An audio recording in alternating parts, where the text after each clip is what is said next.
مبارزه میکنم که یه روزی همیهنانمون آزاد بشن، ولی در نتیجه آزاد شدن خودم نمیخوام اولین قربانی این آزادی بشم. اینو تا حالا جایی نگفتید به این شکل؟ نه به این شکل.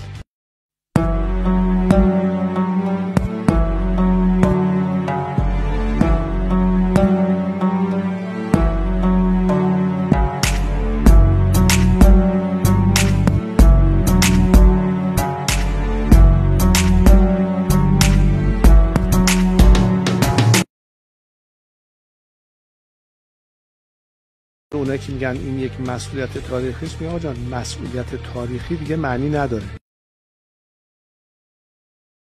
از روز اول که به هر حال جزو یکی از هدفهای رژیم بودم و خیلی از ایرانیانی که جانشون رو در این راه از دست دادن، این جزو اون ریسکی است که در زندگی شما میگیرید وقتی که یه مسئولیتی رو قبول میکنید، اونم در قبال چنین رژیمی. بنابراین من هیچ وقت مسئله امنیتی رو سرلوحه نگرانیام قرار ندادم، جزوی از ریسک‌های بازی یا فعالیت هم دیدم و این مبارزه، این همه همیهنانمون روز به روز میبینیم که زندگیشون رو دارن به خطر میندازن.